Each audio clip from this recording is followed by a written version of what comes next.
Hello everyone and welcome to a new guide on PC versus next gen consoles, as it's a very important topic right now to see what you're going to be gaming on next generation or soon this week or next week, this generation. So guys, let's talk about the pros and cons of the PC, because that's a big platform. And we're going to talk about the PS4 pros and cons, because that's the leading console from my opinion. That's the console that's going to be victor, or at least it's the superior console in my opinion. Not counting the fan base. The fan base will probably make the Xbox One sell maybe a bit more. Maybe I think it will sell less though. Anyway, let's talk about PC pros and cons. So the PC, its main pros is that it's a PC. It can do just more than one game. It can work. You can download stuff. You can code things on it. You can see what more games you can get. You can use every website you can unless it's censored. You can do a lot of more things on a PC than a console because it's a PC, and the software extremely customizable. You can get Linux, you can get a Hackintosh if you have an Intel processor. You have to have Snow Leopard though, it's not a really viable option. Any Windows you like, well, it depends on what game it is, but it is extremely customizable for software. You're not stuck to one software. It's also extremely customizable for hardware. Very easy to upgrade to. You can choose whatever you want to upgrade in your computer at any time, as long as you have the money to pay for it. And, you know, in that case, it's really good. Very easy to fix, and it's very easy to troubleshoot too. So that's really two quite good pros about it. Also, games are extremely cheap on a PC. You can find games on PC for so cheap. It's not funny. I'll link a website in the description. I'm not sponsored by them, but I bought a few. I bought Battlefield 3 and it's premium, Battlefield 4 premium and it's too, because it's cheaper. And you see, this is an example of these bargain PC websites. You don't see much of those on consoles because it's harder to make it cost less because it's a disc most of the time. So, and also Steam. Steam's a really big thing. So, just like this PSN network, there's a PC gaming network called Steam. It's a superior on Origin. Origin is terrible. But like Steam, every summer or winter, there's a sale where you can get games for a lot cheaper than usual. And people just go crazy for buying these things. It's funny. Sometimes the servers go down because how many people go on it. So, you know, for the PC, it's also cheaper in some cases. Now, it's usually more expensive if you get pre-built, but sometimes if you build it yourself, it's cheaper than a console. For example, my PC I built myself with a monitor cost £440, and that's just about the price of the Xbox One. I think it's about the same or a bit less. Either way, the Xbox One's about as good as my PC in specs wise, but I've got more features.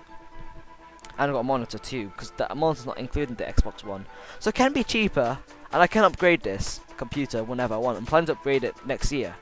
So, in general, that's a really big pro. And also, this is one that's many people miss out on videos. You can play online for free. You can't really pay for it, unless you pay for the internet. Because Steam doesn't make you pay a subscription just to play online. No gaming network, from what I know, the big ones make you pay to play online. No, not many games. I don't even think any game makes you pay to go online. So unless it's a paid game, but that's not playing the game, you know. So those are the big pros for the PC. There's a lot of pros for the PC, but these are the main ones. Now for the cons, there's quite a few cons. Viruses are extremely annoying on PC. That you have to be very careful on what you click on, and especially with the new Google Plus comments, be extremely careful, because the Google Plus comments make you, if you put a link in there, you can actually click it accidentally and get a virus, and that's absolutely terrible. Hate them. Hate Google. Anyway, the price in some ways can be more expensive, like I mentioned before. Alienware, very bad for the value, but a lot of people go for it anyway because it's sponsored, and people just go for the wrong decision. You're not supposed to get Alienware because it's not very good for the money. But mainly, like a lot of pre-built companies, and in some cases, just to get a really good PC when you build it yourself costs a lot more than a console. And this leads up to the next point. It's quite complex. You have to learn a PC first. And you know, learning PCs doesn't come in an instant. You have to quite research it a lot. I mean, before I got my game PC, I researched how to build one and all about troubleshooting one, because I use a Mac. So I used to use a Mac, not nowadays. And I had to research for a few months until I got it. And then when I built it, I was really struggling. I was not struggling as in, I was really stressed out, what would I break it, so I had to watch a video during building it. But guys, it's not hard to make. I built my first PC this year, this month. This is my PC I'm using, it's the first PC I've built. It was quite fun to build, even though slightly infuriating sometimes. It was quite good to make. I liked making it, and I can't wait to get my new graphics card next year if I get one. So that's a good thing about it. Now this leads to the next point: maintenance. You have to maintain your PC a lot more than a console. Sure, taking the dust out is something you have to do in a console too. But you have to maintain the software, you have to defrag your drives sometimes. You have to update your software a lot more than a console. You have to maintain all your software, all your files, make sure the hard drive doesn't fill up too much. So for PC, it's quite a few cons that could overweigh it. And really, PC is for the people who know what they're doing with tech, not so that tech savvy. It's like a stereotype, I guess. But anyway, let's move on to the consoles. So the consoles, the cons for them is that. No, the pros is that it's much more simpler than the PC, which negates the con of the PC. It's much simpler. The operating system's is really dumbed down, but that's good because it's really simple, really quick to do things, and because games on consoles are extremely optimized because game developers know what specs they're trying to work towards. Then games don't crash most of the time. They work perfectly most of the time. So big con, not big con, pro. Another big pro is that it's cheaper most cases, because the PS4 is only £390 I think, and that's really good price for something like a PS4.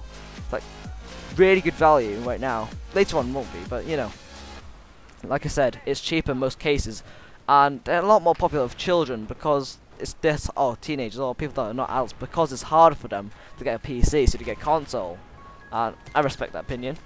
Moving on, it's easier to use.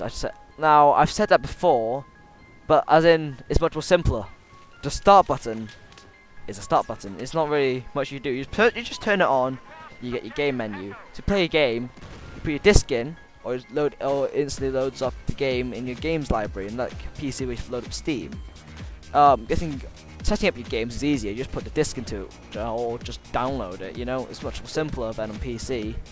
And you don't have to maintain it as much, short updates, but apparently the PS4 is a secondary processor that deals with the other. Actually, no, I'm not sure if that does.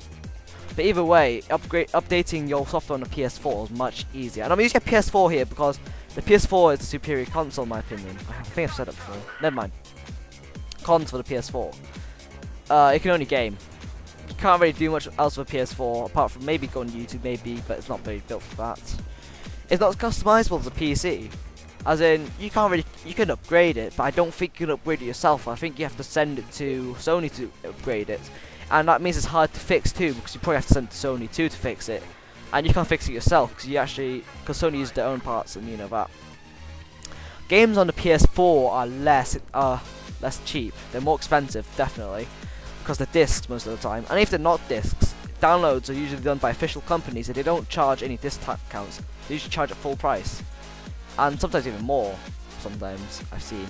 But the last really big con is both major next-gen consoles, the PS4 and the Xbox One. You have to pay to play online. You have to pay to play online. Doesn't make sense to me, but you have to. In PS3 you didn't have to, but in PS4 you do now. That sucks. Anyway guys, hope these pros and cons have helped you guys.